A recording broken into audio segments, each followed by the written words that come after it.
Hello everybody, my name is Quaqua.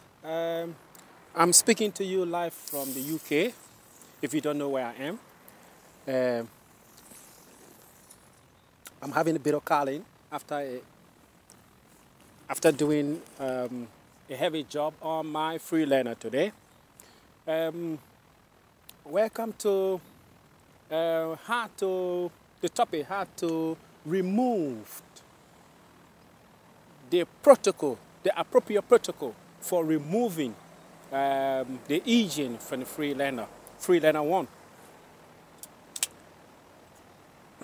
The car you see in the background here today is actually my Freelander 1. This Freelander 1 was a right-hand drive, and I converted it from right-hand drive to left-hand drive. But before the conversion, there was some issues with the engine. Actually, the engine was leaking water. So I took it to a couple of garages. They did look at the pipes, the cooling pipes, but then the air gasket seemed to be okay. There was not much oil coming into the water. So I decided to have an investigation. So after my training at the Nottingham College, where at the automotive level 2, because I hold level 2 qualification in automotive, I met my friend who actually was interested in what I do. So I took him around to see what we could do about the air gasket. So we went on, and then we opened the bonnet where the car was previously parked. I'm just going to open the bonnet now. That is it. We're just opening it.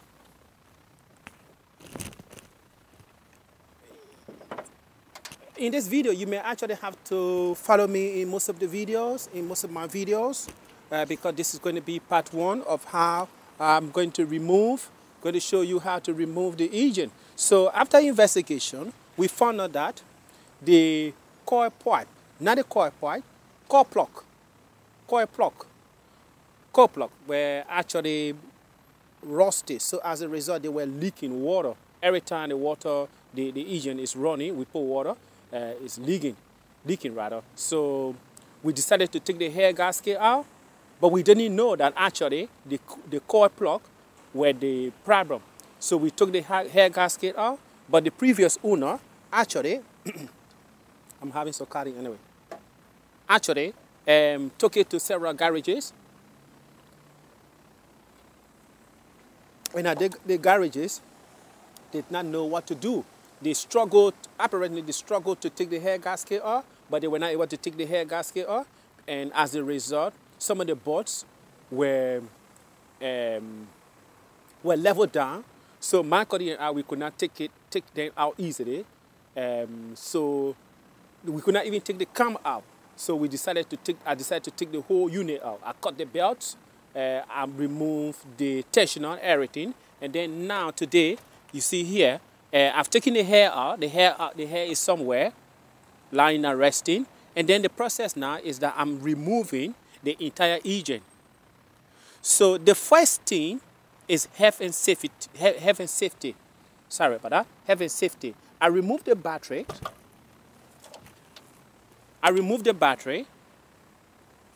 And then I've also removed the battery trail. You know, in the procedure, you have to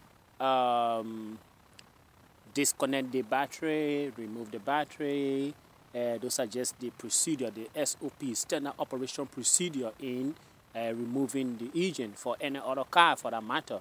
So I've removed the battery trail. I've disconnected all the wires with the exception of one of the wires.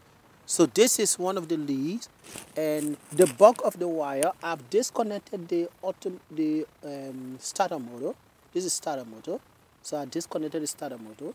There's only one more wire I have to contend with. So the wire there is actually under there. I've disconnected bulk of the wires. So the wiring loop is actually here. I removed the battery tray with the CPU. So they are all in the back. So I'm left with the pump sitting on there, the starter motor. And then I'm left with the turbo unit, which I need to move before I can be able to get the exhaust out, because the exhaust needs to go out that way. It needs to go on. So in so doing, I'm going to remove this one. I'm going to remove this one. I've also already removed the pipes. So in your undertaking, if you have to remove an engine, you first need to disconnect the wires, disconnect the pipes, because the pipes, you will actually know where the pipes goes. So disconnect all the pipes. I remove the radiator. These are some of the pipes that will hang on the radiator later on in the engine cooling. I also removed the air conditioner unit, because when I convert the vehicle, I do away with the air conditioner, because it's dangerous to use the air conditioner besides the factory one. So to anybody out there who convert a vehicle like me, you need to do away with the air conditioner. If you convert a vehicle, just do away with the air conditioner. Disconnect the air conditioner, because it's dangerous. So on here, you can see the power steering pipe, the power steering unit on there. This is the return pipe, return unit. So this is actually still hanging onto the power steering pump. So the next thing I'm going to do is, after I remove everything on there, clear the way, the next thing I'm going to do is this one. For my health and safety, what I've done is that I've decided to work one way first. So this is the hub. Within the hub is the drive shaft. This is the drive shaft. This is the one that go in the gearbox. So I need to remove the drive shaft. And in removing the drive shaft, this one needs to come out, this one. And on this Freelander is actually a 32. This, I'm not mistaken, I just put it somewhere, it's 32. This is actually 38, so you need something like this. But this one is 32. This one is 32. So I'm working one way for now.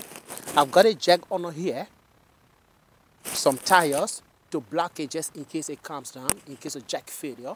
So I'm working one way first.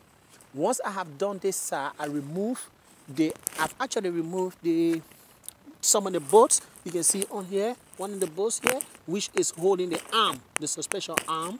So I'm going to move the entire arm so it can rest, and then I'll be able to pull up the drive shaft when I remove this one, because that's how I learned to do it at the college.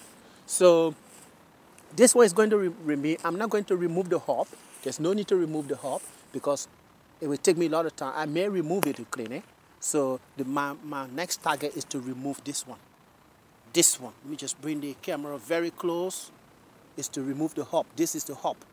And in removing this one, I need to remove this bolt, which is I think 32 millimeter. So I need to move that. And in moving that, I've already taken on the brake caliper and hanging it up here, because that's how I learned to do it at the college. You hang the brake caliper so that it will not leak, it will not cause damage to this tube. So the next thing I'm going to do, after I remove this one, I'm struggling to remove this one. After I remove this one, I'm going to call my friend. He's going to help me. We press this one down, the arm, and the arm is going to go down, and then this one is going to come out, which is a ball joint. So when the ball joint is out, it's going to be free.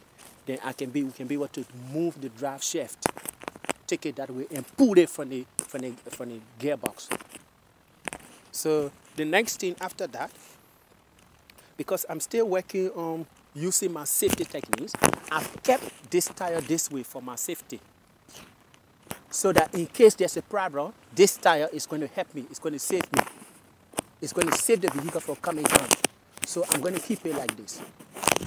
But after removing the turbo, what I'm going to do, I'll try to remove the turbo unit from here so that I'll be able to get the exhaust, as I said, from that end.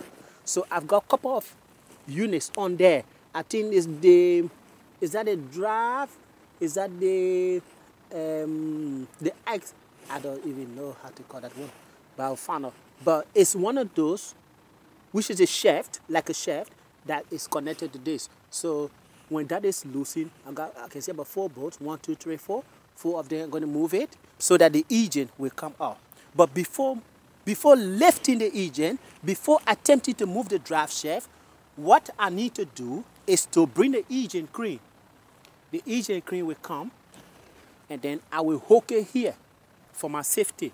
Hook it on here, and hook it onto the other end, or hook it on here, wherever possible, so that in case the engine goes down, wants to go down, the engine crane is going to hold it. So it will be like a safety mechanism, because in the end, after I move the drive shaft from the both ends, the engine crane, I'm going to use the engine crane to lift the engine out. So it will come out with a gearbox. So that's why I'm making more room. It will come out with a gearbox and the rest of the engine component. So basically that is how you want to take off your Freelander engine. Very simple. I took this car to the college, but they said, well, they don't want to do it, so I'm undertaking it myself. It's just because of my time within the job. I have to go from now here. I have to go do other job, my security job. So I haven't got much time to spend on car anymore until I can see how far my contract goes. So that is it. But I'm doing this by myself, and I will continue to show you what I'm doing. It's a very simple matter. It may look complicated, but to me it's very simple. And I'm going to follow the standard operation procedure, the SOP, in removing the engine. Thank you for watching my video. It's actually cold in the UK today, but I'm having a can of Cali, and from there I'll be going to work. Thank you very much. Follow my video for the rest of the steps in removing the engine. Thank you. Bye.